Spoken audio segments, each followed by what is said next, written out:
This episode brought to you by Foot Clan brand cigarettes.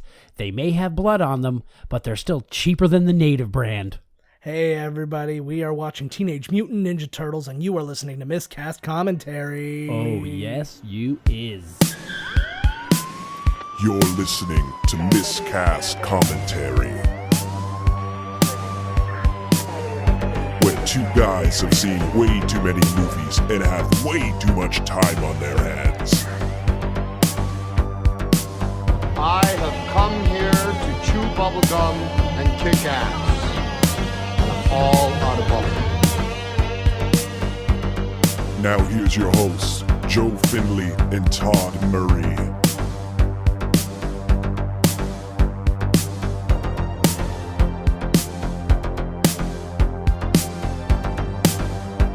Hey everybody, welcome to Miscast Commentary. I'm Joe Findlay. And I'm Todd Tebow, the Sailor Murray. And without further ado, we go deep into the sewers for Teenage Mutant Ninja Turtles. And there's only one way to get deep into the sewers. We've got to press the button, and it is fast forward. Oh, I mean, it's play. It's play. Well, I thought it was maybe lift up the sewer grate and then go down in.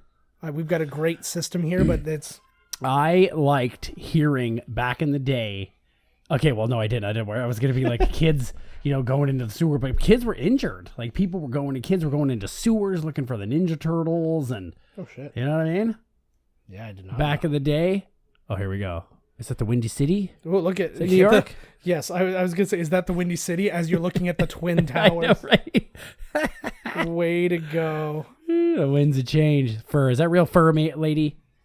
Probably. Fur's murder. Something I'll put out there right away. Love the score to this movie. Me too. Really. Who did it? Do you know? I do know, but I don't have that information up because my Okay, tablet just I died and I'm understood. That's why currently I asked loading. you. Yeah, I really like wanted- this hand over hand scene here. Yeah. I think this movie's really good. I don't know what it was rated, but for a cartoon show turned into a movie, I think they did really well with it. No, I agree. The Turtles look fucking awesome too. Mm-hmm. So it was John Duprez who's the composer. He actually composed for Monty Python's The Meaning of Life, A Fish Called Wanda, and UHF. Sweet. Oh, But he doesn't have UHF. he doesn't have a big thing. Like a big Yeah. Like a Rolodex. huge resume. Get this one out of the way right away. It's I think a lot of people know this by now, especially because the other Marvel TV shows coming out and stuff. This whole thing was basically Ninja Turtles was a big spoof of Daredevil. Because instead of the hand, they're fighting the foot. Instead of Stick being his teacher, Splinter is the teacher. Holy shit. Yeah. I never put this together before. So, well, because What the we frig? needed to, right? But now it's important again because all that shit's being discussed. Mario's diaper service is. Oh my god, they're so full of shit. This Foot Clan. I like the Foot Clan outfit, although I don't think that the cages over the eyes. I don't know what that's helping. What is this, like a cloth diaper service where they come and get the cloth diaper and wash it and bring you new ones? Well, that's what they're acting as. That's their front.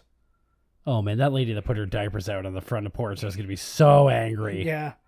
The director of this movie is Steve Barron. He actually was a big time music video director. He directed Michael Jackson's Billie Jean, Toto's Africa, Nice. Aha's Take on Me, and The Living Daylights. Oh, there's product placement. There's some Whoppers. Some Whoppers. He did Dire Straits' Money for Nothing, Natalie Cole's Unforgettable, the duet one. Yeah. And then, but he was a camera assistant on Superman. That was his first, his gig. big movie thing before he was actually a director. This will show you something just about the mentality. Look at how April O'Neil looks. Yeah. In this one, and then look at April O'Neil in the new remake. Yes. Yeah. I think she's way hotter in this one. I think so too, actually. I like her a lot. She's only in this one, though. Actually, what was really interesting was this is her name escapes me, Judith Hoag. She complained a lot about the shooting schedule of this and complained a lot about the violence of the movie and all this other stuff. So they didn't ask her to come back for the second one, and they actually. Why would you agree to be in a movie just to complain about it the whole time? Especially when it's about like it's like the word ninja, isn't it? So there's a little. We got to get him back. It's Sam Rockwell? That was Sam Rockwell. Oh my god! Remember I was just saying him on the other one. Yeah, I know. Sam Paxton. Sam Paxton. What the fuck is going on out here, And man? actually, if you look really quick, that's Scott Wolf no. as well. Yeah, who makes Party of another Five? appearance? Party of Five and Double Dragon. Oh, that's right. Right. It's those ninja sounds. Yeah, but yeah. Anyway, so Judith Hoag was replaced by Paige Turco, who she went to high school with, Oh, who then played April for the next two parts. like who does that? Can we change the script? This is too violent. Oh, it's sorry. bloodless violence. I don't think that may not have been Sam Rockwell is in this movie. That was totally him. Was that him? Because Oh, yeah. I know Skeet Ulrich is also in this movie in a small part. Whatever happened to old Skeeter? He just does these things. He just does small parts where he gets beat up by ninjas. He was something though. Oh, he lost the sai, bro. Not yeah. good ninja technique. No. For April, they actually had considered Jennifer Beals, Marissa Tomei, Sandy Bullock. I like to say Sandy; it makes me more familiar. Nicole Kidman, Melanie Griffith, Sean Young, Lorraine Bracco, Winona Ryder, and Brooke Shields Wow. were all people who were considered. What was the first one you said? Was that? I don't remember. Jennifer Beals. I can see Jennifer Beals as. I think that this April O'Neil has a very Jennifer Beals look to her. I kind of her think facial structure and stuff. Marissa Tomei, I think, would have done a really good job as a too. Is that young Marissa Tomei? I think that Marissa Tomei is way too hot to be Aunt B. Aunt May. Aunt May. Yeah. And I'm like, oh my god! I saw a scene of that Spider-Man. I was like, this is too much, man. You can't Yeah. have her in there. Yeah. You can't. Oh man. You can't have a single Tony Stark hunting down your aunt. Every time I enter a room, there should be a sweet guitar riff. Look at how good they look. They look good. Sometimes their mouths don't match up, but I mean, like, it doesn't matter. Look at how they look good. But like the way they're moving and stuff, these guys were made by the Henson Workshop. Of course they were. Of course they were, and it was a huge thing. Actually, Jim Henson again not happy with this movie again because of like they didn't know it was going to be so violent because they saw the cartoon and it was that's very kiddie. They knew it was going to be like action and stuff, and that's fine, but they just said it ended up being darker in that than they were let on that it was going to be. And so he was upset, but he really was happy that he got to help advance the animatronics and puppetry and stuff like that. It's crazy because the next movie must have been way cheaper because the Turtles looked way worse. Yeah. Like, not to say that they look bad here, I just mean they kind of look like shit in the next one. Yeah. And I heard stories, obviously up until now, that a lot of people were unhappy with how dark the movie is. And I'm like, what do you mean dark? Yeah. Like...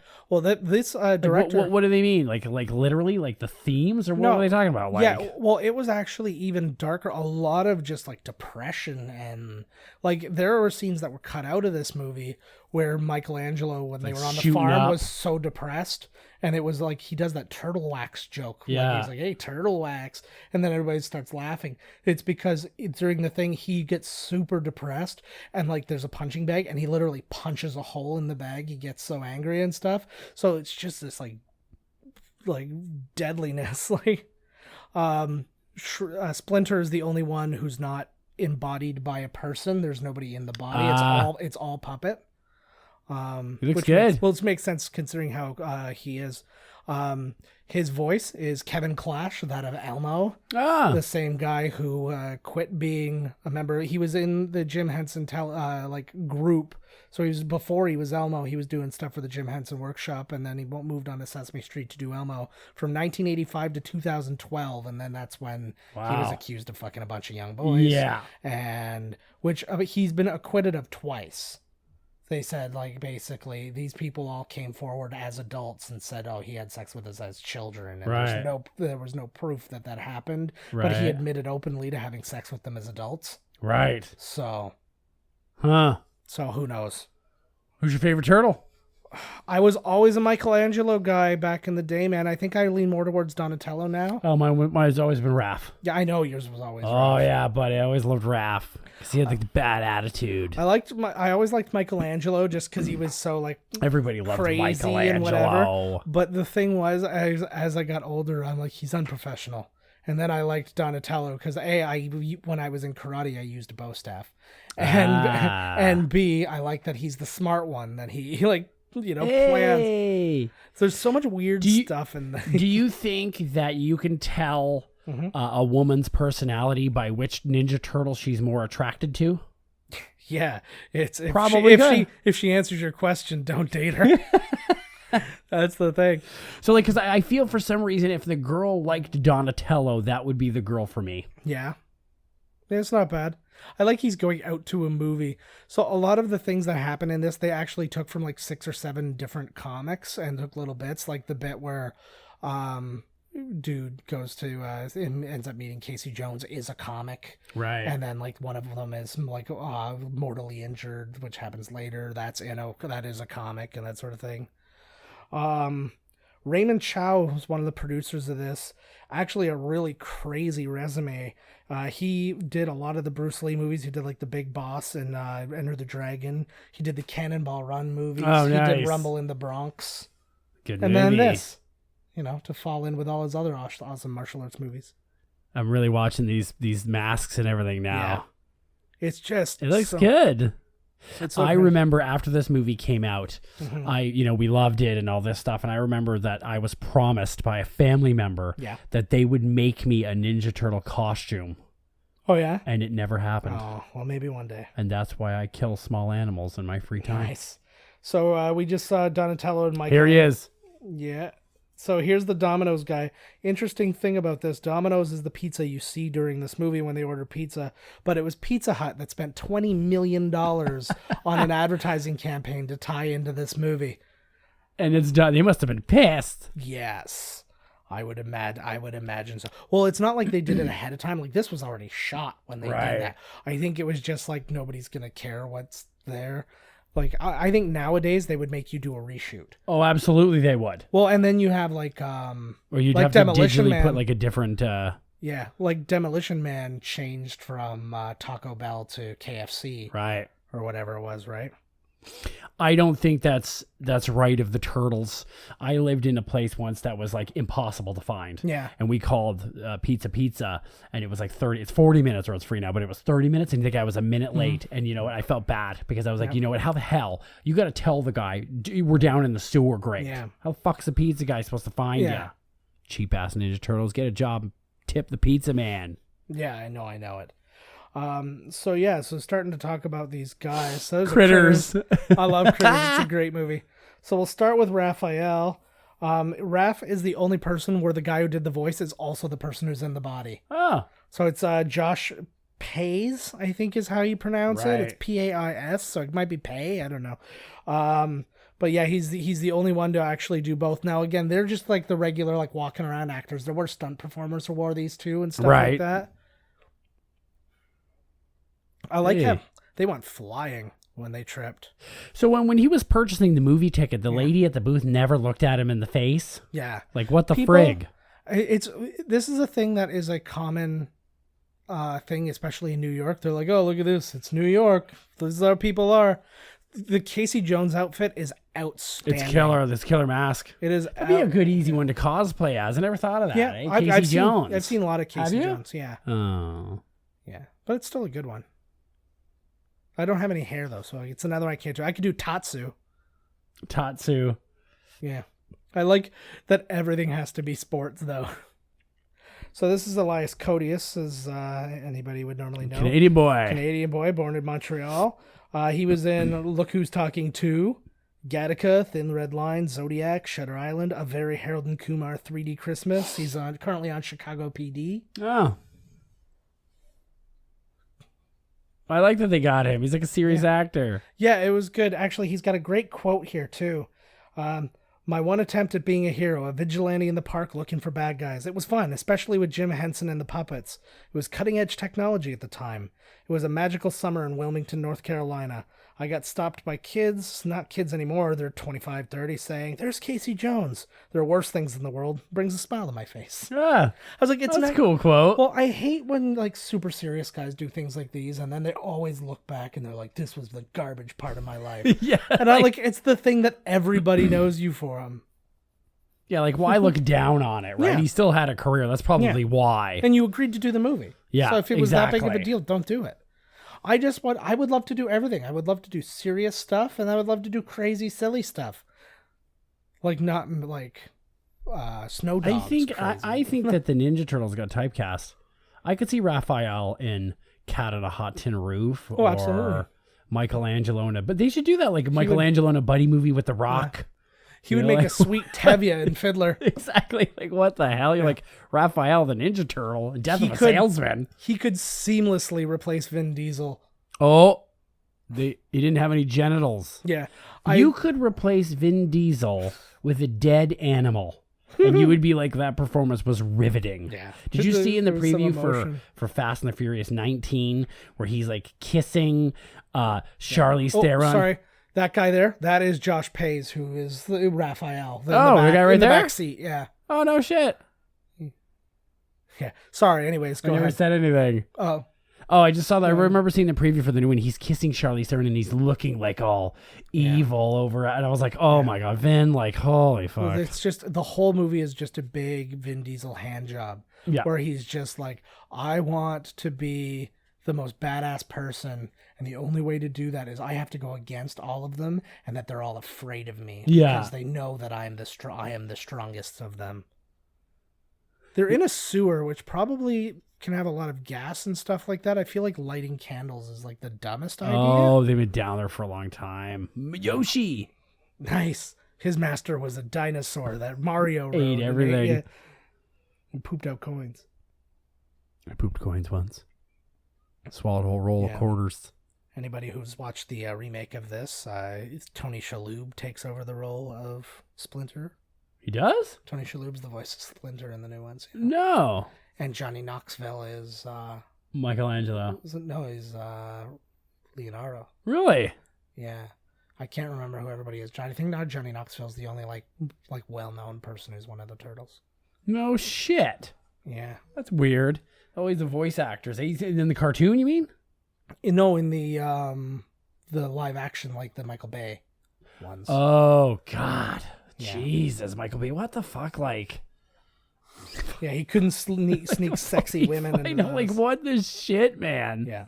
The guys who wrote this, Bobby Herbeck and Todd Langen. Ooh. Yeah, Todd. Cool guy. He knows what's going Oh, look on. at that sweaty brat. But I was right. Bleecker, that's the same street that the New York Sanctum Sanctorum is in Doctor Strange. It is? Yeah, He's like, the Ninja Turtles probably live right underneath him. probably. They're swimming But, around in mystical shit right now. But yeah, so those two writers, the only movies they ever wrote, the one guy only was a writer on this movie and never wrote for another movie, and then the other guy wrote this in part 2. Oh. And then the first guy who only wrote this movie, he wrote one episode each of different strokes in the Jeffersons. So you can see how that all ties together. Oh, absolutely. Yeah. Oh, seamlessly. Yeah. There's Danny. I like how they just invent a random character to be a part of everything that's going on, but there's no point for him. What do you mean? He's kind of like our introduction into the Foot. He kind of is the one who... Yeah, You know? I feel like there's a billion ways that you could Oh, have that looks like a setup. Money just hanging right out there, begging to be stolen by this freaky ginger redhead. He looks like he's got halfway to Down syndrome. Like he's not. Yeah, all quite- redheads do. Whoops. Take it easy, April. That's good. Wait, because she kind of has reddish hair. What is that, her nephew? Yeah. I No, love no. this guy yelling at April O'Neil. It's like the best part. It's her boss's son. That's all this guy does. He's about to cry. He's been screaming his head off all day at his staff.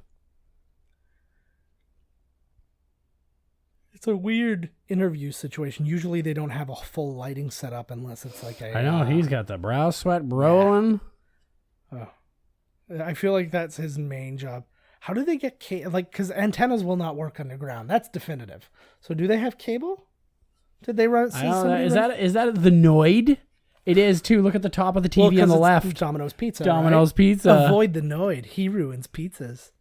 Oops, Shredder has all the TVs. Oh man, he's got definite reception. He doesn't even care that one's on the fritz. Yeah. So Steve Barron, like, because he had to get people to be different, like, for the body and voice of all the Ninja Turtles, felt he had to do that pretty much throughout everything. So Shredder is a different voice and body. Tatsu, who's like Shredder's right-hand man, is a different voice and body. How long do you get any trivia on how long it took them to get in the costumes and all that? No, actually, I don't. As far as I know, it wasn't incredibly long. The big things were inside the shell is where all the mechanics were for the thing. I do know that Josh Pays was particularly claustrophobic, so that he would be begging to get his helmet ripped off, like at the end of takes and stuff like that. In parts 2 and 3, or in part 2 specifically, I heard there were complaints because of the foam and stuff in the thing. They'd be sweating and wearing it all day. That the thing would weigh like roughly 20 pounds more at the end of the day. Oh, just soaked in sweat, and it would just stink. And that's the best part right there. I guess it would, like, just and then putting it on the next day, it's still sweaty. Like, you ever, like, you know, like I ride my bike around all the time and you get real sweaty and you take the sweater off and there's not enough time for it to dry. You have to put it back on. It's like, oh my God, could you imagine that? Like the sweatsuit, literally. It's like you get like a soaker, you step in a puddle or something, you take off your socks and then you're like, all right, off to go. And I don't have a pair of dry socks, so I'm putting on the wetties. And ain't like, you know, you're going to be that guy that's wearing shoes with no socks. I want to be that guy. Oh God. Mm-hmm.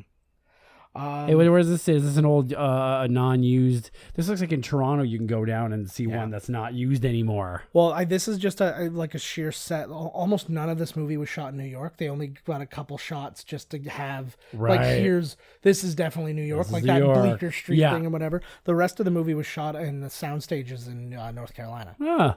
So. It's nothing like randomly slapping a woman.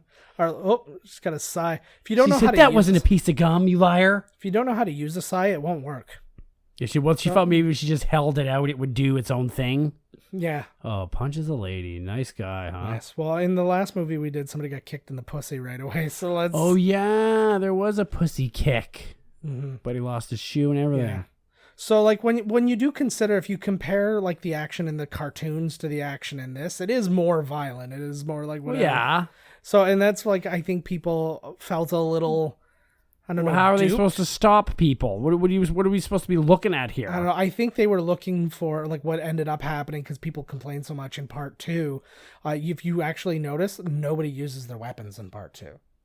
Nobody draws a weapon. They're like smashing each other with shells and they're doing that kind of stuff. But it's I think you're right. Yeah, I don't understand. Well, I watched this as a child. I thought it was great. I like that it had some gravitas to it. You know that when Raphael gets all messed up, they're pissed off. They're hurting. I honestly just think that they saw the cartoon and they're like, "This is the movie we're making," and then they're like, "Oh, it's not the movie they made. It's much darker." Right. It's like when you look at like Christopher Reeve's Superman versus Man of Steel. Oh God! It's like there's some darkness. Holy God! I don't think it's that far, but I see what you're saying. You know what I mean? Like I smell what you're cooking there. Yeah, I'm cooking. I like in the scenes where there's this old rat foot. Yeah. And do you think they could find him a new tattered rag to wear? Like Jesus, Splinter. I'm certain of it. I like that's one of my all-time favorite things. Anybody who knows me knows that if I see a Muppet's foot, I go crazy.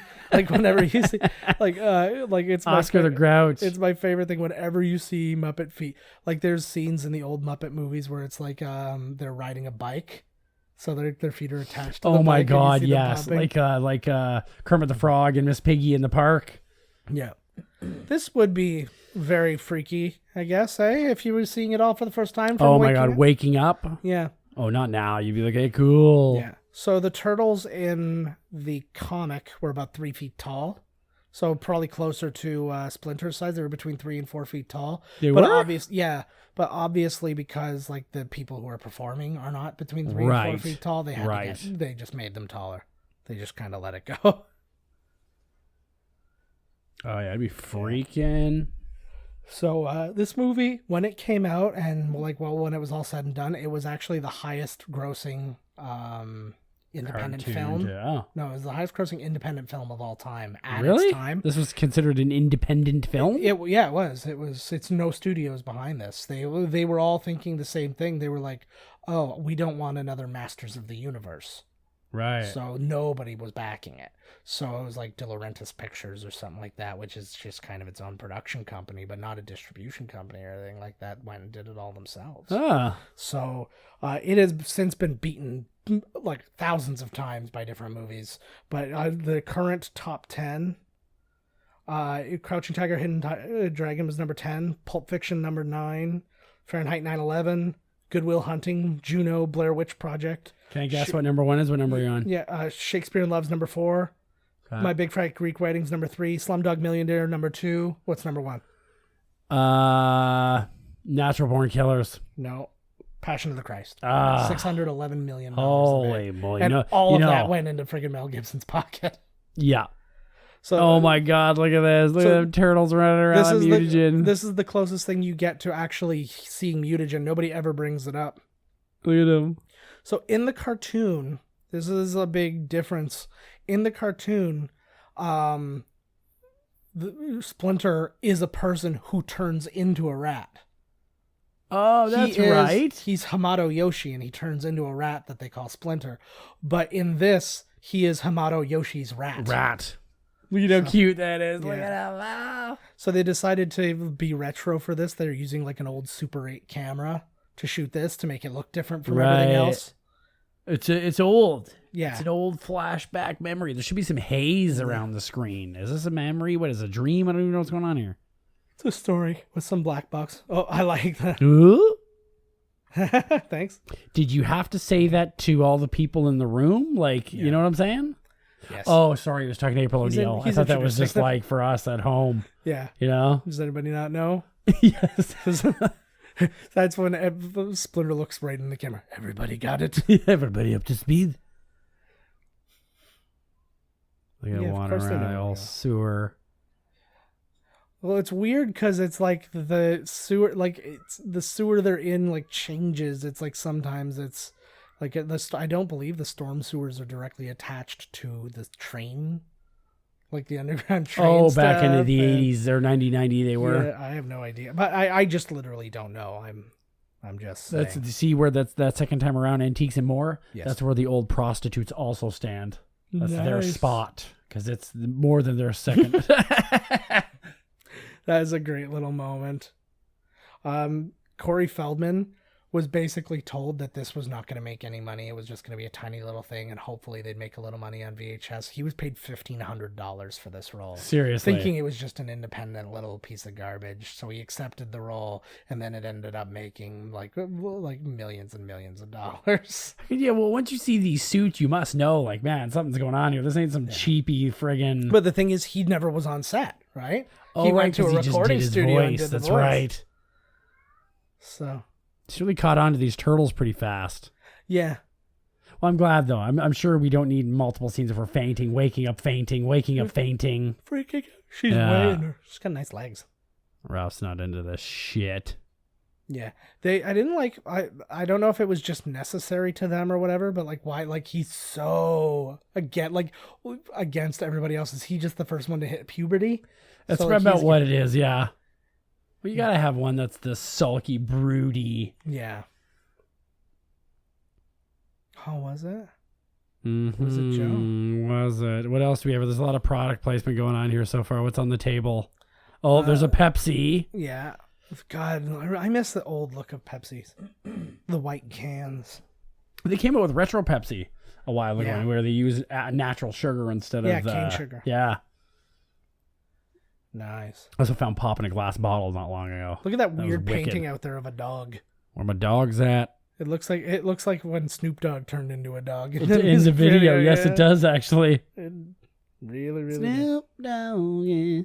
This is a cool looking set, though. All this stuff, I like the way it looks. So, yeah, we mentioned Corey Feldman was the voice of Donatello. Leif Tilden did Donatello's body. He was another. All these guys have a lot of Henson experience. He was Robbie in the show Dinosaurs. Oh my God, yes. He Not was, the mama. Yeah, no, he was like the teenage boy. Right. Okay. Yeah. And then he's since about 2002 he's been a location scout for movies. He did all That'd stuff. be a pretty cool gig. Yeah. wonder how they switch gigs like that. Ooh, that was a rage yell. Well, the good news is once you're working, you can get to know all these people, and then if you take an interest in something, it's like, look, if this isn't for me, I'm not really doing anything. Splinter. The voice of Leonardo is Brian Tochi, who is another one of our guys, because he was in Revenge of the Nerds as the little Asian nerd. Oh my god. Teichi. I wonder if every movie we've done has a link to another one. I bet you if you looked into it, there is, because I think every single time we do on it, so something is connected from somewhere. I'll try and create the chain. But yeah, so also he's in Police Academy playing the exact same role that he plays in Revenge of the Nerds. So this is like the first time you get to hear him not be an Asian stereotype and be What a turtle bummer. instead. And then Leo's body was David Foreman.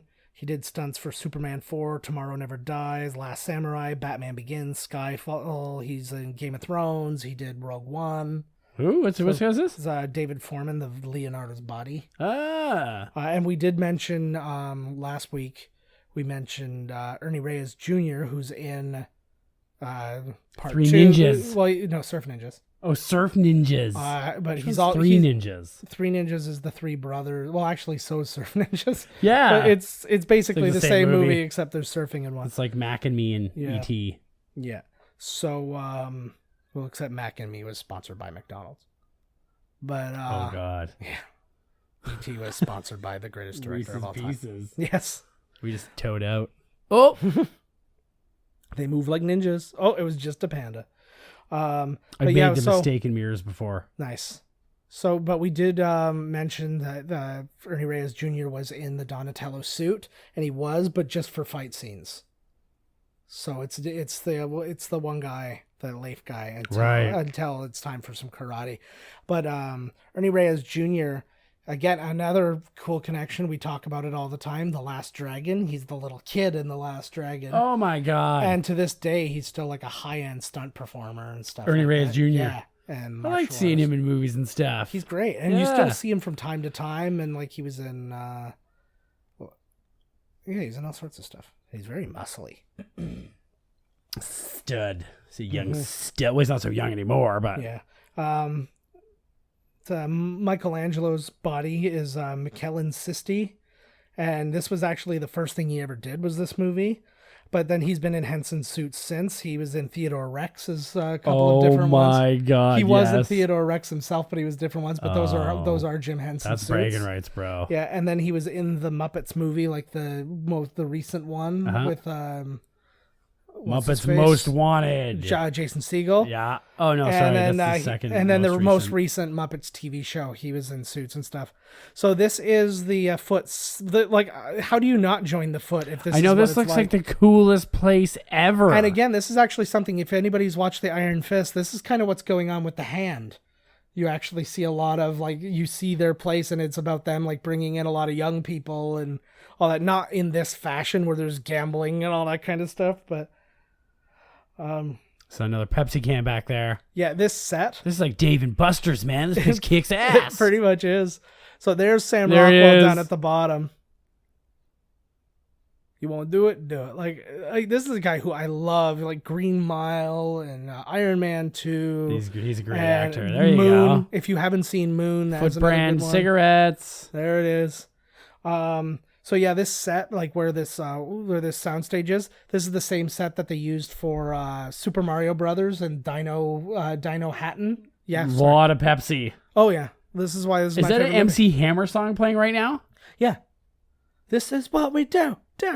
This was a great thing, and just to tell a little story about us in grade 6. Maybe both of the hosts of this show did a lip sync to the ninja rap from from part 2. God, I want you to know, quite honestly, that is one of the most embarrassing memories that I have. Yeah.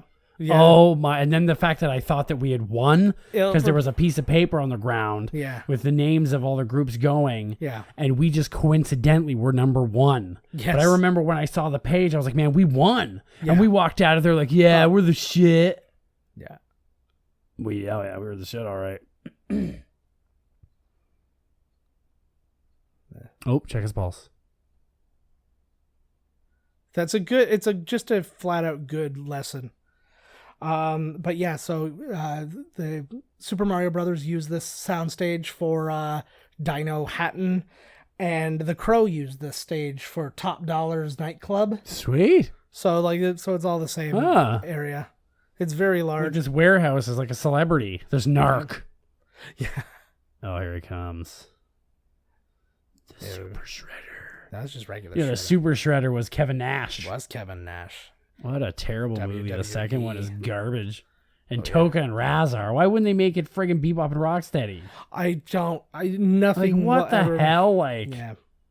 And they made them, ironically, they made them more terrifying looking, but less effectively scary by like being like doing things. right. So it's just like, oh, they're so scary. I think that actually changed for them. They're like, oh my God, these things are terrifying. Let's make them babies. So like they just terrifying. like make them act like babies so they're not scaring us all the time. Was that still look at this is cool. Shredder would be cool for cosplay. I always try to think of things I could go for, and I thought of something the other day and I can never remember it. See, it's summertime. I don't want to be too covered up. I saw a preview Yeah. for it. Oh yeah. Sting, Yeah. Freddy, Yeah. Chewbacca. Chewbacca, Yeah. Well, and a bunch of other schmucks. Yeah. I hope you're gonna be here. I do too, man. I really do too. I'd probably go with Syndrome. I gotta grow my hair out though. Nice. That'd be a great one. That's the one I always keep going back to. But there was another one I thought of the other day, and I was like, damn. Shovel Knight would be a good one too. I really like Shovel Knight. Shovel Knight. Why am I not recognizing that? Shovel Knight's like a video game character. Oh yeah, I don't know things. Exactly what it sounds like. He's a knight who has a shovel. That's it. Nice. That's like in Fable. You're basically just a knight with a shovel. You're walking around and a dog keeps telling you where to dig. Yeah. I love Fable. I never played that game. It's a great game. It's the kind of game where you can be like choose to be the good guy or the bad guy or whatever. But the story it was very popular as an Xbox game, right? Yeah. The story doesn't really change that much. Whether you decide to be good or bad, it's not like Knights of the Old Republic, where what you do changes what happens in the game, because you can only do certain things as a bad guy. Like, look how young they are; it's amazing. And some Gotta of them start them young, bro. Yeah, and it makes you wonder how many of them will become actual Foot Clan members, or if like some of them are just gonna have to work like administration. Yeah, it's like, hey, Four Eyes, I dropped out. Now, like, I got a family and kids and a life. Oh, fuck. Oh, chain the old rat up to the wall. So anybody who listened last week and actually went and listened to the trailer, they'll know right away that they're recognizing a different voice that was in it. We think that the trailer that we saw was like an incomplete, like it was before some of these things were finalized type thing, but it's the only trailer we could find. But there's like 2 or 3 points where it's a completely different voice from what is actually in there. Ooh. That's like one of those trailers that they make in the movie's not done. Do they do that all the time? The movie's not done, and I think they do. Because you'll see a preview for these Marvel movies, and then like they don't come out for way later. Yeah. Danny there, every time you see him, he's always wearing like a Sid Vicious t-shirt or something like that. Her hair is fucking god awful. She was awful. Yeah, like look at it, it's all like tied back weird. And so Judith Hoag, she's in a handful of things. She was in Armageddon. She's actually in Big Love, the HBO show with Bill Paxton. She played his sister-in-law who really disapproved of the lifestyle of polygamy. Ooh, polygamists. I'm moving to let's move to Utah, man. I am. Is that where the show takes place? Yeah. What's it with Utah and polygamy? Well, it's Mormonism. That's it's right, like it's not all like not every Mormon, but it's like it's a sect of Mormonism. The one area of why do you want to move to Ogdenville? Yeah. Why do you want to marry your cousins? Because they're so attractive. It's great.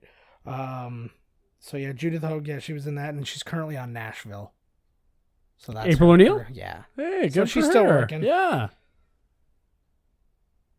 So who didn't we talk about? So Michelangelo, his voice is done by Robbie Rist, who was actually, I don't know if you remember in Brady Bunch, there was a young boy named Oliver. I do not. Okay. He was like the jump the shark moment, like when Married with Children brought in Seven and stuff like that. They just had to have a random boy because everybody was getting older. So they brought him in, and it like really ruined the show. And that was him. I love when they did that. He played Booger in the unaired pilot of Revenge of the Nerds. Sweet. So they were going to do a TV show, and then like He was Booger. He was Booger. He still does a lot of voice work. He's voices in Doc McStuffins, Naruto, or Naruto, if you're being really stuck up about that. Oh, I am. And he currently plays Mondo Gecko in the latest Teenage Mutant Ninja Turtles show on Nickelodeon. Hey. So there you go. Well. Yeah, we got that going. Oh, here we go. Brothers strive, two brothers going at it. Yeah. I was like that. You're the great leader. I never said I was the leader. No, you don't have to. We all are aware of who's the leader. That's why the song at the end of this always made me really mad. Things that I need to correct, but I can't correct, drive me up the wall. Like what? Well, like that where he's like, Raphael, he's the leader of the group. I can't go tell that guy that Raphael is not the leader of the group. Yeah. So there's nothing I can do. I just have to listen to it and deal with it. Yeah. And same thing with Oh man, I love going up and just doing cartwheels on roofs. Reminds me of Hot Rod when he has to go and like he's doing his dance rage thing. It's getting friggin' dark out there. That looked almost like the shot from Ghostbusters where it was like all like the cloud going over that building. What was the other one? Oh, it's another podcast I listened to where they were postulating that Sandra Bullock was Sylvester Stallone's daughter in Demolition Man. Oh, right, yes. And that drives me nuts because it's like I've listened to that episode multiple times and I've heard it in like clip shows and stuff, and I'm like, that's not the case. They shot scene. Like, I did the research. Why don't you know? Yeah, like, what the frig? Yeah. I love tortoise and hare things. Sorry, excuse me. Look at it. April O'Neil's got fans. How? They're weird, creepy turtle people. Those headbands seem ridiculously long. And they also form very well to the eyes. They yes, never, well, like, they don't ever take it off. Yeah. So it's probably like, just stuck oh, to them. yeah, it's all embedded in. It's like a collar that, you leave on that poor dog. And it could be their, like, reptile slime that's kind of holding it in place. So you can lick a toad and get fucking wasted. What about licking a turtle? Yeah, I think that just gets them off. And where, you know what, they should have tackled tougher subjects. Like, where are they going to find suitable mates? Yes. But I'll bet you, now in this day and age, what's it called? Everybody's like, I'm half a fox. Oh, I'm a fox person. Well, kind of like gender fluidity. Yeah, type well, thing. I don't know the term, but it's animals with the attributes of humans. Oh. Now, that there's some freaky girl in Japan that would totally bang Raphael. Oh, anthropomorphic. Yes. That somebody in there is going to be like, I've always wanted to bang a turtle, man. Oh, absolutely. Except they have weird suction cup dicks that like spread out and explode. You don't need that shit. Don't you tell me what I do and do not need exploding within me. I love the muscle tone that they put in the suits for them. Good answer, bro. Sorry, that's how I go. I just ignore you. I just ignore you and start talking about my other thing. Fuck. Sound just like my parents. Mm-hmm. It was junked out in here. Yeah, seems like a perfect place for a fight. Raphael's getting his ass walloped. So this actually was supposed to be made before the cartoon was made. Really? But nobody, because nobody knew the comics or anything. Like, they weren't popular comics. Right. Like in that scale. So nobody knew nobody wanted to invest in it, right? So... I'm sure what's funny is that nobody wanted to invest in it, and look at it, it's still going. Yeah. There's still toys, like it's still going. Kids are still liking the Ninja Turtles. Absolutely.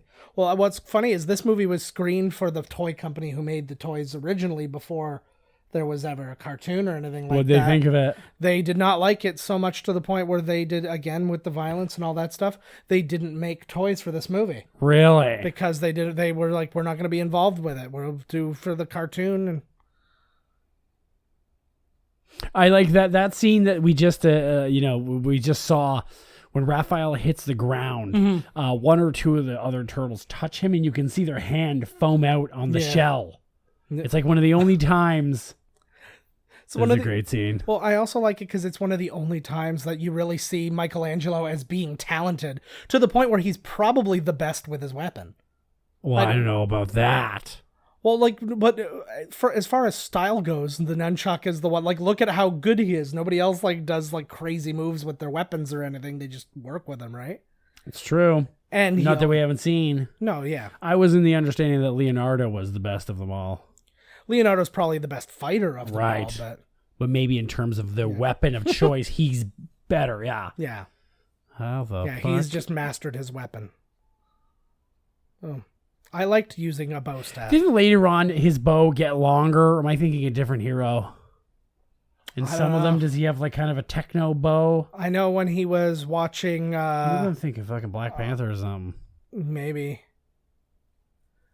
How can listen to this lighthearted music? Can this be taken like? And I just don't understand this thing because of course there was action in the cartoon. Yeah, and I mean, what are you supposed to do? Just have the turtles hanging around cracking jokes and then they talk Splinter out of it in the end? Like, I think they want that action, the spitting in the face, and not he is trying to chop this guy into 5 pieces here. Yeah. It's like, and a lot of the fighting they're playing for keeps. Like, it's not like knock them down and they run away. It's like he was trying to kill that guy just then. It's like they want this. This is what they want. They want spinning around, weird. Oh my god, this guy just... That guy's got a shitty job. I know, just run in and get some more axes. Yeah. From the old axe van. Yeah. Ooh. Axes are not a great weapon for the ninja. I get it, because that's sushi. I hope so. God. I like when they make the comment though, like, because usually like when you're supposed to have these like specialized people, they should be really good fighters, but they're missing, very like stormtroopery, right? Well, they are just a bunch of fucking kids. Yeah. They've been at the friggin' place playing video games and staying up all night. The only person who really didn't get their character, like Donatello really doesn't get to be smart a lot in this, except like he knows the answer of a couple questions in the Trivial Pursuit later. Well, he is tinkering around with the car. Yeah, but like, yeah, I hear what you're saying. Yeah, it's like like in the new one, he's got like the goggles on and he's like inventing shit. Yeah, I'm sure. You know what? If they were to redo this movie, they could have had a scene or two of him getting them out of a jam with using his brain. Yeah, exactly. Or like, hurry up, Donatello! We're fighting, and he's got to figure something out. While they're fighting, and he's doing some math. Yeah, It wouldn't make that clang sound if you were... That's the real problem they should have had with this movie. Not the violence. Yeah, those were Zildjian symbols and don't deserve to be treated so poorly. Exactly. Yeah. Yeah, like they really wanted to push Raphael as kind of the star of this. Yeah, they did really center him out. Yeah. But it bothered me in the movie when he takes he's napping for so long. Yeah. That I'm like, damn, man, where's, Yeah. Yeah, it really did eat up some clock. Casey Jones, like, he did so well. He reminds me a lot, like, in this version, he would be more like the Punisher. Right. So, like, these guys being the defenders, right? Yes. Like, he's like, I'm going to kill everybody because that's what he wants to do and they want to stop him type thing, which I'm sure kind of plays in. That's like Daredevil too, right? Daredevil wants the Punisher to stop killing people and the Punisher keeps calling him a little pussy. I like that guy. All he has to do is just sit and stare. And he's essentially staring into lens during the entire time while the Foot are fighting. He's like, he doesn't even have to fight. Yeah, he's just standing there watching them escape. Hey, this is basically Skyfall right now. He's like, they've got the trapdoor to escape the house being on fire. True that. You always got to have a trapdoor, man, just in case the Foot come in. This music is deep now. It went from like crazy to like intense. It's Dire Straits really music right now is what that is. Yeah. The stakes have never been higher. You say Dire Straits, and then this guy directed a Dire Straits video, so it all works. Hey, we're tying it together. Hey, high five. Hey, there it is. Oh yeah. Sorry to say this, babe, but you did not jerk me off like I asked you to. Yeah. I told you if you wanted to get ahead in this business, then you were gonna have to do a little leg work. Mm-hmm. So yeah, Tatsu, who's in this scene, was originally meant to be played by Professor Toru Tanaka, who's like Odd Job, whatever other things he was in. He was in Total Recall. No, not Total Recall. The Running Man. He was the buddy. Yeah. The ice hockey guy. Yeah. So he Mr. Free, Deep Free, Sub-Zero. Now you just plain zero. I was like, I still don't understand that line. this city, I think you mentioned something about the Crow, that Yes. soundstage. Yes. This movie's exterior shots reminds me of the Crow. And it probably makes sense because they were shot in the same place, and probably some of these sets existed, or at least Right. pieces of the sets. like- So they probably put city bits back up to look like New York. Maybe which is the maybe Crows. they kind of meant that too when they say the movie is really dark, because if you look, like, the city's really gross looking. Yeah. It's dark and But everything's grim. Like Shredder's about to die. Yeah. Now Raphael is about to die. Yeah. And like everything's just kind of falling apart. And this guy is just staring at stuff. It's probably why they didn't go with Toru Tanaka, because why would you bother getting a guy who'd be more expensive when he's just going to stand there anyways? yeah. I was like, we can get pretty much any angry-looking Asian to stand here. Oh, always punching around. He looks like the guy from The Simpsons. Marge, I can't go yet. That little guy over there hasn't done anything. You know, when he does, it's going to be awesome. That's amazing. Oh, see, and again, a piece of darkness. Oh. He attacked, like in this scene, I'm waiting for it. He attacks one of the guys. Wait, maybe him? No. Oh, no, it's this one. Yeah, so yeah, he's like gonna kick the shit out of this guy. He's Not dead. Cool, bro. He dies there in the script and all that. He legit kills him. They had to add the MPAA is like, no, you're not killing him. Killing like this like young boy, Really? just cause, and so they had to add like the and then He's somebody all right, in he's ADR all right. going, yeah, you okay? Like they had to add all Right. that after the fact because the MPAA was like, no, Holy Lord. They cut out all the violence. you don't get. Well, the violence was there. They're just like, you're not allowed to murder him because he's a child. Like, oh, come on. We got so many child murders in this Yeah, script. exactly. It's pretty much 90% of the movie, so What you might the as well just hell? not bother watching the rest. What a good guy. He's being tortured and he's still being cool with it. I feel like Master Splinter and Yoda would get along. Oh, absolutely. They'd Used to probably have be- like really like quiet dinners Yeah. and just really talk it out. Just I kind of think it'd be good. reflect, you know. They could probably have whole conversations without even speaking. Probably. Do you know who was considered to play the role of Casey Jones? Casey Jones. This is 1990. Yeah. I'll give you a hint. You're not going to get it right. Is that my hint? Yeah, that's your hint. Okay. CCH Pounder. Oh, you got it. It's pretty. I think I always Pitch Pounder. No, it was actually for the fight coordinator from Roadhouse, Benny the Jet Urquidez. Benny and the Jets Arquitos. Benny, yeah, he's a guy. He's got 9 black belts and 9 different things. He looks really weird. Like he looks half Asian, but I don't know what he is exactly. And he's got this weird mustache, but he looks like a crazy person, and he probably would have lined up. He's not as good an actor though. You know this line he says here when they pull up here. He's like, didn't they use this place in the Grapes of Wrath? Yeah, I'm like, what kid is going to get that? yeah. I remember being in the theater and just being like, what? Like, See, what usually does that mean? Usually when kids movies like throw in some stuff for the adults, they at least make it's funny. And this one was just like, it's so just like him proving, or the writer proving that they're smart. Yeah. It's like, I'm not just all about the Ninja Turtles. Wanking, yeah. He says that you Yeah. should marry me and have some kids, and that'll help your career out. That'd be good. I like how he just breaks it to you. Save yourself a trip. Hey. Bazoo. Like, how was he supposed to tell you exactly, lady? Like, come on. Now, if you could pitch a worse version of this, what would you do? A what? A worse version of this movie? Just off the top of your head, like what producer would you use, or what actor? Oh, like well, Michael Bay, he already did it. I've got the answer. Okay, so Roger Corman. What name is there? Oh my God, Roger Corman. Roger Corman's film company pitched a version of this movie to the creators of the Ninja Turtles, Laird and what's his face there? Yeah. Easton and Laird. No shit. Where the Turtles were to be played by Gallagher, Sam Kinison, Bobcat Goldthwait, and Billy Crystal, but it was just them wearing shells with their limbs painted green. And they just joked around. Is that a real thing? That is a real thing, and they were Really in it, all those guys? Well, no, it was pitched to them that this was going to be that movie. Just paint their arms green. What the fuck? Yeah. Roger Corman also did the first Avengers, Captain America and all those. Yes, he did. Roger Corman, man. You got to go see some of his movies, especially like he's going to be checking out sooner than later, so you got to go.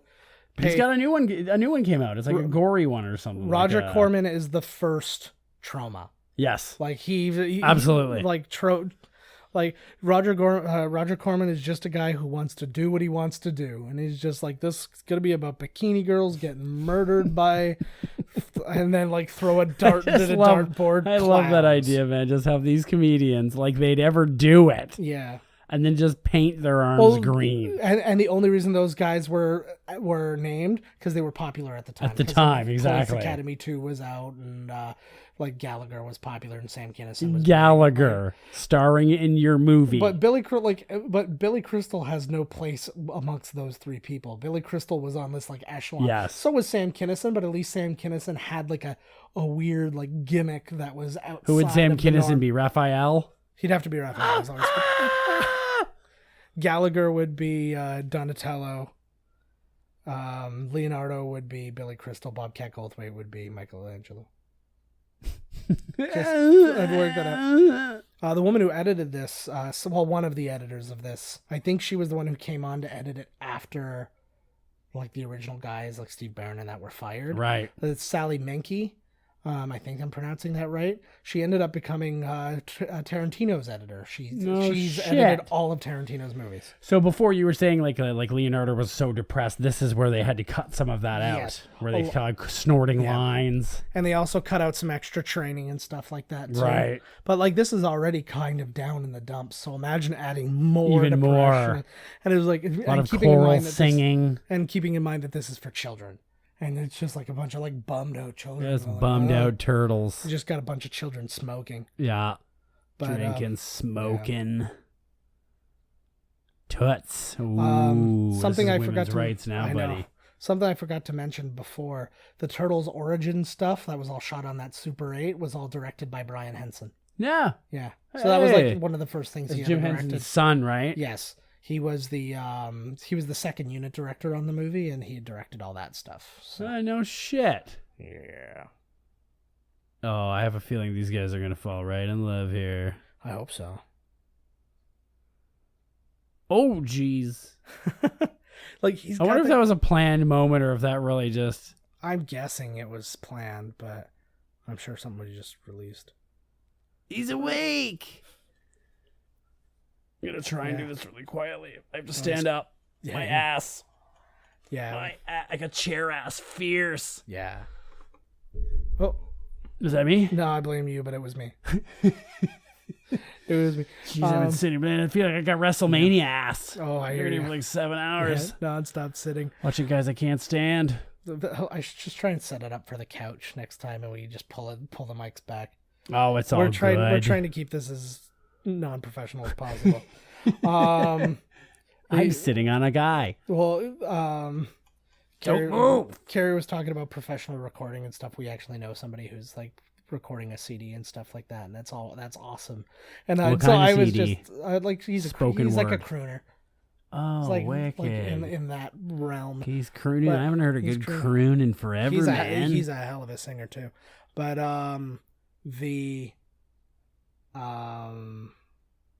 yeah, I was just like trash talking. I'm like, I'm professional. So why is his stuff professional, but my stuff's not professional? Oh, what the hell? Like, we got mics. I'll croon right now. I've got a like a pop filter here. I was like, you know who has that? Fucking professionals have that. You goddamn right they do. Goddamn. So whatever. Just the act of what we're doing as pro stars. We're getting divorced. Oh my god. It's fine. So last week, or not last week, the last movie we did had the biggest disparity of Rotten Tomatoes ratings. That's right. Of almost 30. Or sorry, like Rotten Tomatoes gave it 26%. It was 38 and 67. Oh, okay. So this time we win. It was 40% on Rotten Tomatoes, 80% audience score. Nice. So this is now the biggest disparity. 40% more people liked See, sometimes the pros don't know what the fuck's up, man. Sometimes we like our turtles dark. Yeah. See, now we're getting some weapons. See, this is the thing. And this is what really bummed me out about like the second one too, and the idea that they're not using their weapon. Like, look at these guys are actually talented, the people who are in these suits, and imagine how much harder it is with the fact that they're wearing the suits and they're doing flips and using weapons and doing all this stuff, right? Oh, they're satisfied. Using the katana. That thing looks so rusted and old. It does not look like it's barely cutting through that carrot. It's just the weight of the sword itself is just forcing itself through. Oh, she's got very little boobs. It looks like they're all puffy nipples. She's got the puffs, eh? Sorry, I hate to do that, but flavor poofs. Do what? Yeah, I just like just take. Yeah, what the fuck? away. You're not supposed to be like. Well, that's my job, commenting on these titties. Sorry, yeah, I'm running out of stuff that I wrote like, down. Holy fuck! I didn't run out of titty comments. Let's see these little mosquitoes. There we go. These little puff skeetos. That's what they call those, buddy. Okay. So yeah, this movie was a budget of $13.5 million. Hey, pretty much the whole. look at this. Yeah. Roadhouse cost 17 fucking million, and it didn't even have friggin' Ninja Turtles in it. Well, I think one of the big things was the fact that they shot in North Carolina. There were tons of tax breaks and stuff like that really helped them out. So they still had to really. Also, the turtles count as minorities, so they got a super tax break on that. Exactly. But they're teenage, so they had to have underage minorities. Yeah, they had to have tutors on the set at all times. Yes, which is an expensive ordeal. But look, he's all sweaty and like dewy. It's gross. There's been a lot of sweaty Muppets in this one, bud. Yeah. Just you remember what was the movie where they were like running through the sewers, and then he puts his head up through the sewer, and then it's this scene where it was them and he put his head up and he was like the sewer was where the Trivial Pursuit thing was, and he just put it up. I was like, that's so nonsensical because it's the one time they're not in a sewer. Yeah, like, and what also, the hell? You don't put your head up to be in a sewer. You know, like there's just a whole lot wrong with that, eh? Yeah, I can't remember what it was. I want to say it was like a Wayne's World or something. It was something like that. See, Donatello. Not smart Donatello. See, exactly. Like him and Michelangelo were basically the exact same. That's what it seemed like, movie. Yeah. It's because they're the two that are always just dicking around. They do, if you really look, there are subtle little differences. Like if you took the masks off, you'd eventually be able to tell them apart. Well, even their chests and stuff. Like look at Raphael's chest goes higher. Yeah. Like than Leo's. I didn't actually. There's I never little suit variations. You know what the thing is that Raphael and Donatello have the same face, and then Michelangelo and Leonardo have the same face, right? Yeah. Just with the different, and then Raphael's chest goes higher. Look at even Michelangelo's a little bit different. Yeah, and it looks like Donatello and Leonardo have the same one. Yeah, that makes sense. And then they've got just little accessory changes, like where their straps are and stuff like that. I like that they always have their weapons on them. Well, you never know when you're going to have to rumble. I keep my weapon on me all the time. But like there was a time when they were just literally just standing in the room and he's like, April, we got to talk. And he's got his friggin' katanas on him. I remember reading a book I got from the library about being a ninja. And like it was... I thought it was really interesting. I was in karate at the time. And it was like... everybody was. And it was like a legitimate book about... Like it was like a book you would study about being a ninja, and it was talking about like disappearing and all this kind of stuff, and I was legitimately thinking, I'm like, can they actually become invisible? It was because they're speaking in that kind of like poetic kind of way where you disappear, but it's like in my brain I'm like literally disappear. I'm like as soon as you've reached that right level of ninja enlightenment, you can just like disappear and just walk around amongst teleportation. The people. It's sort of like climbing the Scientology ladder. Yeah, you will get mental powers.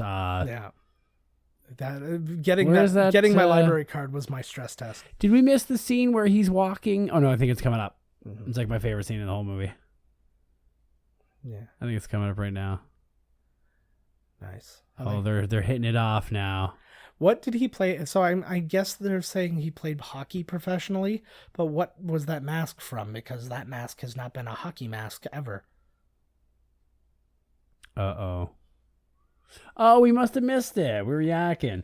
It's when I think it's Donatello or Leonardo. They're walking, and all of a sudden there's like something in the grass that and they go, huh, and he like jumps and he looks down at the grass. Yes. I think we must have missed that. This is the song. They mean business now. This kind of sounds like a song that could have been like a little more updated version of a song that could have been in Ghostbusters when they were driving, because they have that one, but it's kind of like that one's a little jazzier.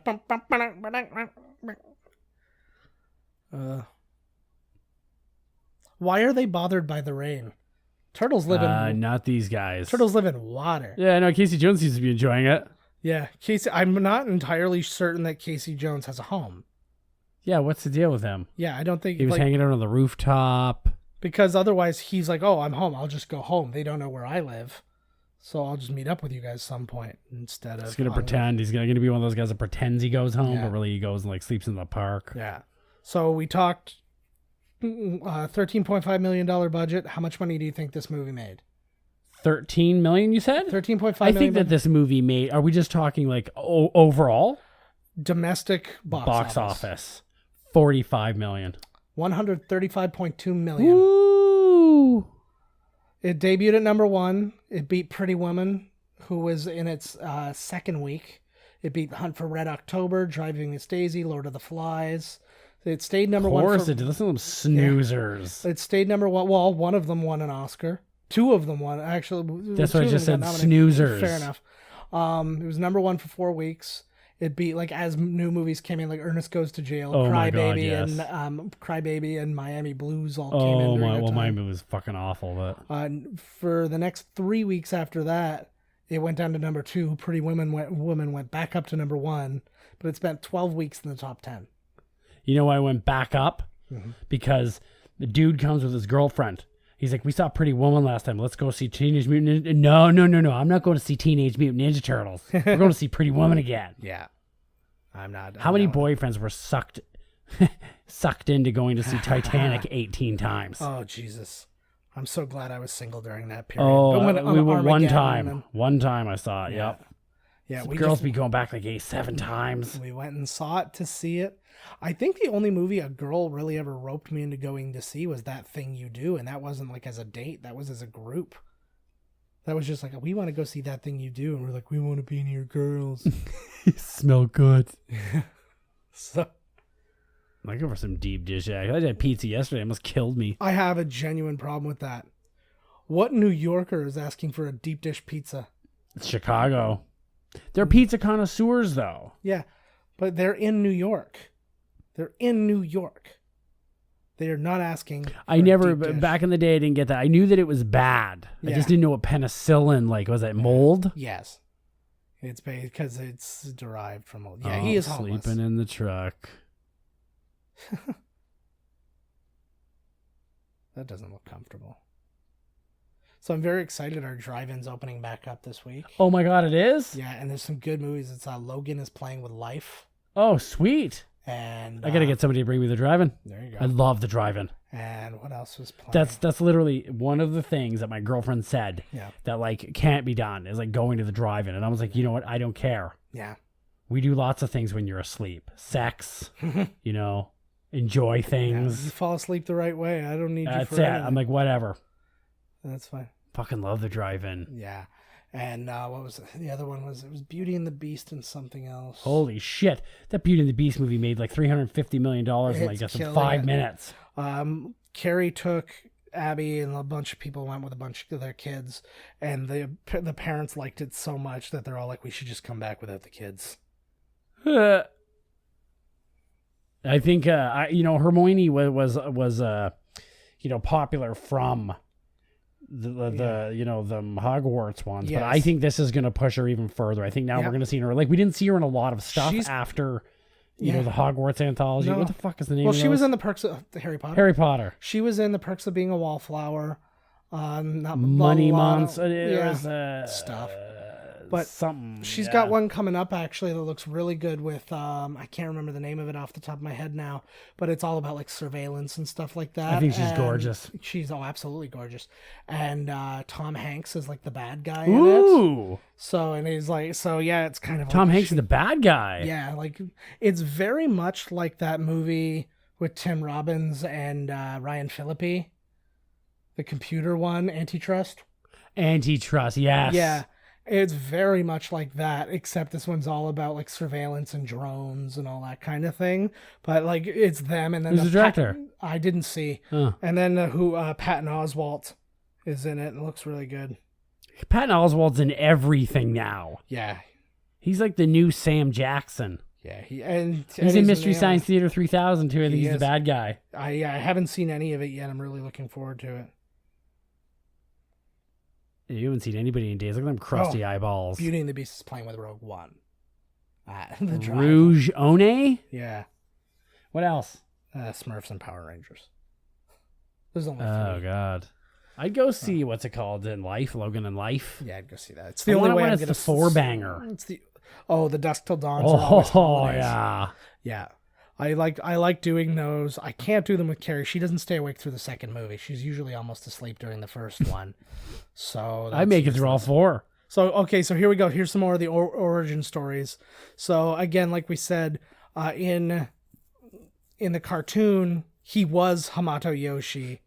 But in this one, he was his rat. I totally forgot that. So, in this one, he's a rat who's just learning ninjutsu in a cage. Is that Bruno Mars? Yeah. Holy frig.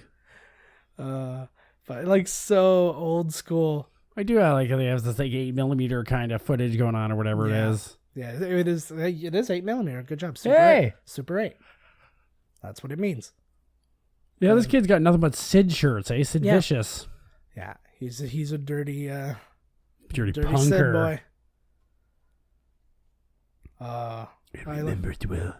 Yeah, because She tripped on some peanuts and he came home and found her. I see. That's just has more racial stereotypes. He was a construction worker, but also was a ninjutsu master. Well, that's the the stereotype that you can have another job, but if you're from anywhere in the Orient area, you also know some type of kung fu. Yeah. Wow. Did he just do that to punish? Like, did he do that to punish the rat, or did he just miss? I think that he missed, but didn't have time to finish the job. Yeah. Like he had to skedoodaloo. Yeah. That looks awesome. Imagine you had Splinter chained up in your own room. Yeah, I do. It's fine. I like that too. No one knows what happened to Oroku Saki, but you are wearing his symbol upon your brow, which means that you know what happened to him because you know he's in the other room. It's like, that's why you would have that. It's not chance. I like this is essentially like the Lost Boys if Peter Pan wasn't Disney. This place looks Like awesome. it was just like, let's all smoke and do Spin That Wheel is a Salt and Pepper song. Like this, I did have this soundtrack. I loved Spin That Wheel. I think I said early on. Tune. I remember saying early on that I didn't have a lot of soundtracks, but now that I hear it, it's tons. And why did he get the headband? I don't know. Some of them had it, some of them don't, and that is not the way to show. You at least walk out of that building with that headband on. You nowhere, Master Shredder. No. Well, he's hiding the truth. Those are dangerous. I don't recommend having those on. Whatever. Yeah. But he made it look like they went like Wolverine, like snicked, when they were always out. He's wearing. That's what I was going to say. You were just talking about Logan at the drive-in. Look at this friggin' Logan Spikes coming on. Yeah. He's a For damn good drawer. I would love to have those. The original drawing. Yeah. Wonder if that's worth something. Yeah. I want the shoulder pads. Actually, I found we do art shows at my work, and like local, the people from work do things. I found one I want to buy you. Oh my God. I'm gonna it's art? Yeah, it's a piece of art that I really like. I think I'm going to pick it up for you. Really? Yeah. It's not expensive, is it? It's like $400. Oh my God. It is not. I think it's like $10. You could have said it was 400 still, Yeah. you know. You can get yourself a frame. Sweet. Or I'll provide 4 thumbtacks, and then you decide how you want to go forward. Definitely not the type of person who would be offended that it didn't have a frame. Yeah. Couldn't do it. Couldn't do it. Frames are expensive nowadays. I know. What the fuck, though? Tax is just as good, man. Yeah.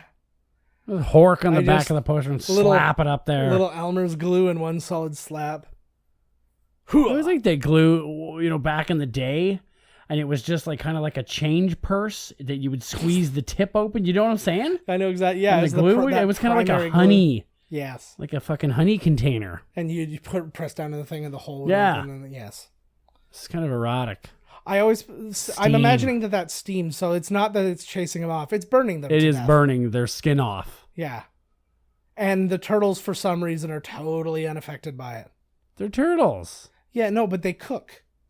Steamed. That's how you make turtle Steamed soup. turtle. Oh. Is he talking about the apple? Yes, I think so. There's so many now, too. And again, you just got to get out of your... you just got to, like, get all of the big action scenes out of the way, where it's like, oh, I can't... we can't really choreograph this. There's too many. It's too small. Yeah, there's too just ramble. Yeah, let just the get your lights rumble go on. So it took 3 puppeteers to move Splinter in any given time. Well, depending on how much of him you could see. Like that one's probably only 1. Right, because it's just his head going. But like when it's his arms and everything moving, it probably takes. How much Splinter cost to make? How much does it cost them to make the suits? It's got to be about $20,000 a piece. That's still, it just seems cheap. Yeah. See, like he's hitting people with the swords here. Yes. And they are not robots. They are real people in there. Yeah, they're not Mousers. Yeah, I was just going to say that the Mousers would just explode. What a wicked game. Turtles in Time. Oh. Bury my shell at Wounded Knee. I loved that game. I love all the Ninja Turtle stuff. I had a lot of the toys. The Ninja Turtles were a big toy that I had. I had a carrying case. I had them when I was way too old, too. Way too old to be playing with Ninja Turtles. I don't give a fuck. Yeah, I purchased some vintage Star Wars toys from eBay recently. I've got like some Landos and I've got a Darth Vader on the way. And I'm a happy camper. I know that you look at the pure joy on his face right now. And more importantly, I didn't pay thousands. Like I paid like $10 for a lot of 4, and then I paid like another. I didn't pay thousands. I just paid thousands. I paid like $20 for the Darth Vader though. But I mean, the Darth Vaders could be worth upwards of like 10,000 depending on which one you got. Holy fuck! Where'd you go? eBay. eBay. I need to go. You have to do PayPal for that? Yeah, or credit card. How do you even do like? I need a PayPal account. I want to order Mastodon shirts. Yeah, that's easy. Or like shirts. They got really cool shirts that I can't find anywhere. Yeah. I'll set you up with some cool shirt places because I get like awesome shirts from a bunch of different places. Well, online? Yeah. Sweet. I'll show you one after this. Oh, there's Sam. Because we're not going to sleep anytime soon. Oh hell no. He's got another one for the bag. Got himself a free thing of clubs. Good thing those things were sitting there. Perfect too. I wonder what the next movie's sporting equipment will be. Like flippers. Ooh. He like puts them into his flipper kicks. As long as it's like a polo. Like a polo mallet. Yeah, there you go. Pool cues. I know where you can get a lot of pool cues. Yeah. The Double Deuce has lots of pool cues. Got a sale on pool cues at the old Double Deuce. Why were they in Chicago for that? Hey, get some brats while you're at the Double Deuce. Maybe a heart attack. Yeah, like look how young he is. What a little boy in this. Oh, did he just get another club or is the... there's Skeet on the left. The sandwich. Did you see Skeet Ulrich? Yeah, Skeet there. There he is right there. Oh, so we saw Scott Wolf at the beginning. He came in with that eye like that. Skeet. What the fuck does that even mean? I used to do that. I worked on shift with a black guy, Jerome, who I absolutely loved, and I loved to be as ignorant as possible around him. But he knew I was doing it right. So I'm like, oh yeah, I love that rapping. Ski. Sam Rockwell. Yeah. Don't forget about your family, man. He really is like mega talented. Now's the time, dude. Yes, he is. Now look at all the shit you could grab out of here now. Yeah. I'm leaving with a big screen. Yeah. Imagine how happy mom is. Not only did her baby boy come home, but he brought a big screen. Yeah. And by big screen, we mean 30-inch. Yeah, with a tube in the back. So it's going to take like 5 guys to carry it. Her back's going to rip apart. Yeah. I remember my mom's TV broke like in the spare room. And then we were looking on like Kijiji, and there was one that was like a 40-inch TV. It was free to a good home. That. Yeah, well, that's the thing. You got to be skinny to be in the foot. Holy shit! Yeah, you're right. I haven't seen any overweight foot members. Yeah, they got a rigorous training, physical standards to live up to. That would be those guys would be. I lost a foot to diabetes. Step up, Corey Feldman. Corey Feldman's He's been in still 2 alive, of our right? movies so far. Yes, I feel bad when you have to ask that question because it's legitimate. It's I like, thought after his Today Show performance, he No. abruptly murdered himself. No, it was Haim who That was a died. setup. Why were they thinking like, wow, we're gonna have Corey Feldman on here? They did it on purpose to make him look like a fucking idiot. Yeah, of course. I'd have sued today. Oh, so there's the proper "I love being a turtle" that was not in the trailer. I love being a turtle. Yeah. So I don't know if anybody knows anything about whether or not that was bullshit. The one we were watching, let us know. I just think it was just it was just too early in the process. Like it was like the first trailer, which now they would put out a teaser so they didn't have to do that kind of shit. Boom. Well, one of the foot guys just headbutted. Boom. So I'm starting to change my mind. I'm thinking that Donatello's the best with the weapon. He's I'm saying, that you didn't bow's see like anybody. flying. He was good. Oh. Look at it. There goes that guy's leg. Well, and that's exactly it. He hit That's him a with cool two. move. Yeah, he hit him with 2 swords and didn't even cut his pants. So I was like, that's what I'm saying. They couldn't cut those carrots. Well, buddy, you asking, Where you was shall he? receive. Where did baby. he come from? They're on the roof. Up. Yeah, like was he on a blimp and he's like, I'll drop here. Exactly. Or he just like cut the blimp and it lowered him down. They're not on the highest building. Look. Oh, they are. Oh, okay. Well, I thought they were on the roof. Well, they're on the roof of this building. He just jumped from the roof of a different building. I guess it was better than opening the door. Just like, hi, Oh guys. yeah. Hi. Now you will fight me. Mm. Nice. The Shredder. Woo. See, at least he didn't have the same voice issues that Bane had. in his- I'm here to raise the world. I'm sorry. What? Gotham is yours. What? Sorry. Say that again. Gotham is yours. You know, see, he has holes in his mask so you can hear him. Also, it's not his voice, so it makes it even Apparently, that much easier. even how bad it was, they had to change it. They made it Yeah, more. they had to clear it. Yeah, there was- like they cleared it up a bit, and it's still like, what the fuck is this guy saying? They played that first clip, like the airplane clip. They did it as like a preview, and people were like, "What? I can't. What?" And they're like, "Oh crap!" So they had to go and they had to like filter it and make it louder and blah blah blah. I like that all of the foot are coming. Let's watch this fight. It's the same thing again. I'm comparing to Ghostbusters, but when everybody's just looking up, there's no possibility. It's a roof. So it's not like on an angle where you can see everything that's going on. It's Right. flat. So as long as they're not standing all on the edge together, nobody can see what's happening. So really, they're just waiting somebody to come flying off. That's bound to happen. Yeah, exactly. Yeah, what are they? They're hearing noises. Yeah. Some- It's just it's just nothing. I like to see this one. They get intense because now they're like fighting for Splinter. And again, where it gets kind of dark and it's the music, it's like Ooh. each one of them is trying like to kill him. But again, the big failure of all martial arts movies. Why are they fighting him one at a time? Why don't they all come at him from a different angle? He'd be dead in 2 seconds. Yeah. And I love when they do that. They wait, or Yeah. you see the guy like I'm fighting, you or like Seagal, and there's the one guy who's kind of like mulling around. Yeah. He's getting ready, so he's kind of getting froggy, and he kind of takes a step forward but back. And the second he dispatches you, then I run in. And all you got to do is just position yourself behind him and just boom, club him. It's the end of the game. I can see this ending part being dark. Yes. Oh, I agree. Splinter deserves it though. I was actually that kind of got me shocked at the Shredder. end. Yeah. Who did I say? You said Splinter. Oh, fuck that guy. Yeah, him he doesn't too. really love them. Fuck him. He barely moves during this movie.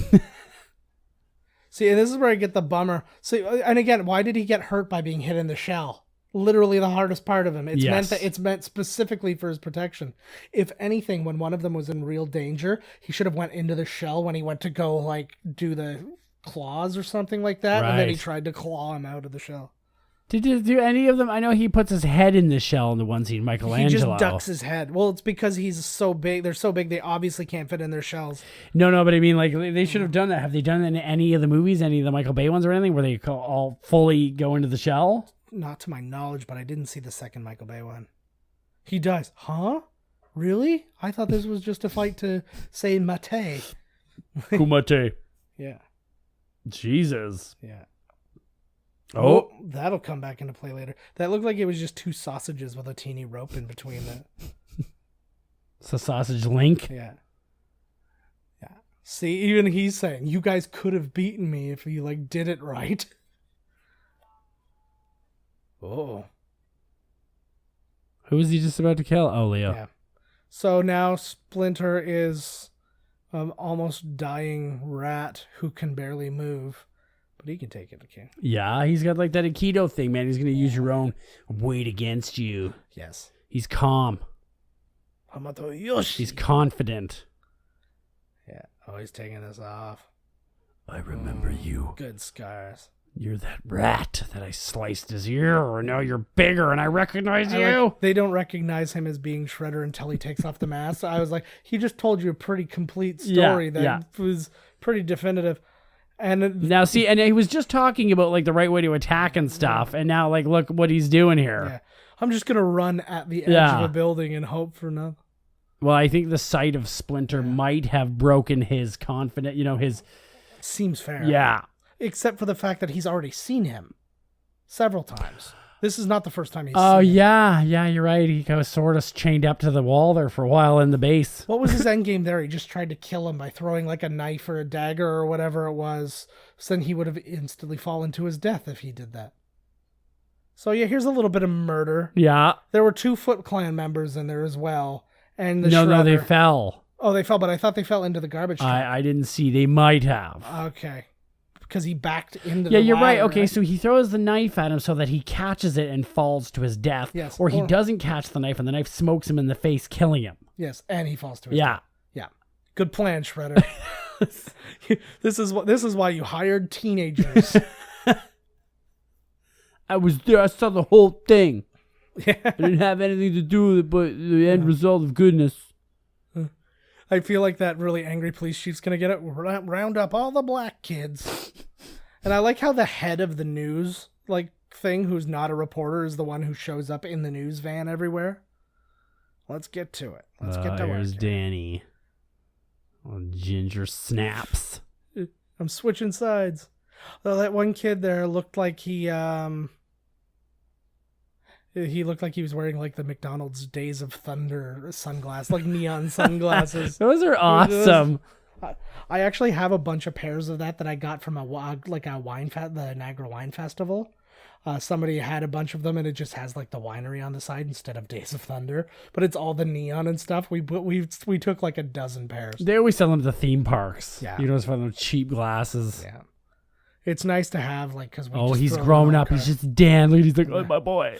Dan. Wow. That guy overacted the shit out of that. Wow, your name is Dan. I never knew this day would come when I called you Daniel. Wow. This guy's all right, man. That's when you find out he's got facial Tourette's, and that's not like, I'm not overacting. Get me my pills. Uh-huh. You can have how many corner offices are dealing now? Surprisingly, 7. I don't understand. She got fired for various kind of unknown reasons, just kind of not being there for the story. Yeah. Now she's just here. She hasn't done anything for the story, and now she's the highest paid reporter. Yeah, true. It's not like she hasn't come out with the story yet or anything. She hasn't done but maybe he knows that. Yeah. Their East Warehouse. Because he knows she's got the story under her hat now, Yeah. She's just got to go home and pound it out. Yeah. So he said check out the East Warehouse at Lairdman Island, and that's after the guys Kevin Eastman and something Laird, who are the guys who created the Ninja Turtles. The Toy Elves. The comic. Colton, I like how up to date all of these things are. I wish that people would dub these to make them up to date. So he just Star said Wars. Floyd Mayweather a sissy. He just update the names and the references. They should do that for every film. Yeah. This place looks like Downton Abbey. Did you call her a little pussy? Yeah, he loves you. I love you, little pussy. This is the best. So he just yells out 9.95, which is the name of the song that is currently playing. No context. What did he give him a 9.95 out of 10? I think for the kiss. Yes. But that's a weird score. Even a 9.5 would be okay. But I was like, it's just seems... almost perfect. Yeah. Gnarly. I have the... Are the kids saying these still? What about no guff? kids. No guff, bro. No, all of the things we said up to and including like age 16 are gone. Yes, but right now they're describing something. They're using an adjective, which cowabunga is not. Cowabunga is an exclamation. And now we have Turtle power. It's not a And funny. what are they dancing to? They can hear the end music, apparently. Well, but the other thing too is he said he made it funny. He didn't. He just said he likes the word cowabunga. That's not a joke. That's just okay. I have a challenge for this one. One of us is going to name a movie. The other one has to do a mini rap about the plot of that movie. Okay. Or just go back and forth. You can go first and name a movie, and then I will do the rap. Just because I'm putting the challenge forwards. Planet of the Apes. Planet of the Apes. Okay. I have to get this out of my ears. I can hear the rap, so it's really messing me up. This ain't gonna be no sour grapes. You're gonna find out it's a Planet of the Apes. I don't know. Okay. How about No sour grapes. Planet of the Apes. My favorite movie's Baps. okay? You thought I was gonna say Bapes, yo. I'm gonna get you to do Twilight. Oh my God, Twilight. Okay. Yo. Give me a beat. Yo. I just might fall in love with you. And the Twilight. Yo, vampire. He's a werewolf. I don't give a fuck about Kristen Stewart's puss. I'm starting. Yo, sleep with your director. Ruin your marriage. Nice. So I think I'm finding the flaw in this is we had needed to have the ability to rap from the beginning. No, I like it. It's good. Okay, Keep going. Okay. Name So, one. Ninja Turtles. Okay. I've got the headphones on. Raphael, he's the leader of the group. Now, I'll try and make up a different one. No, okay, I'll give you a different movie. Star Wars. Star Wars. Okay. You got Jabba dressing princesses like bunches of whores. You might as well tune in to watch a Star Wars.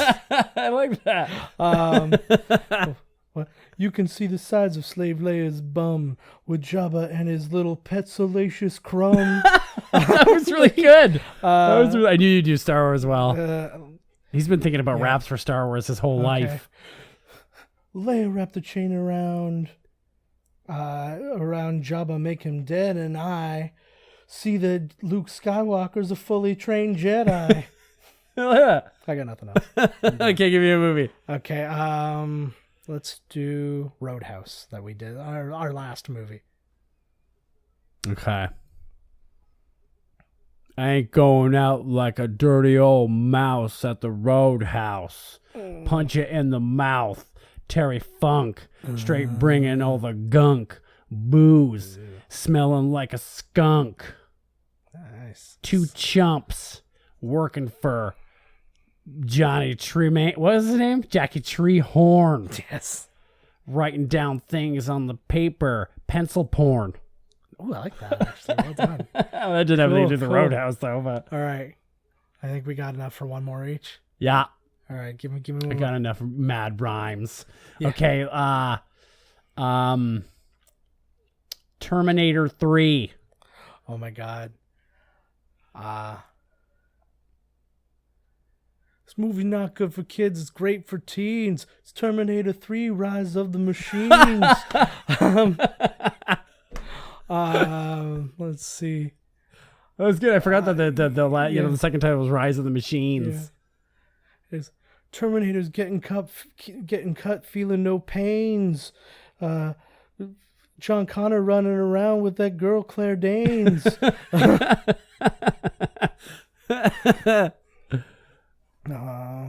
Okay, give me one. Yeah, all right. Let's do Rocky 4. Rocky 4. I'm bored no more. He's fighting Ivan Drago. What rhymes with Drago? Brago? Eating food at Spago. Eating food at Spago. Whoever wins the fight is going to get all the Brago.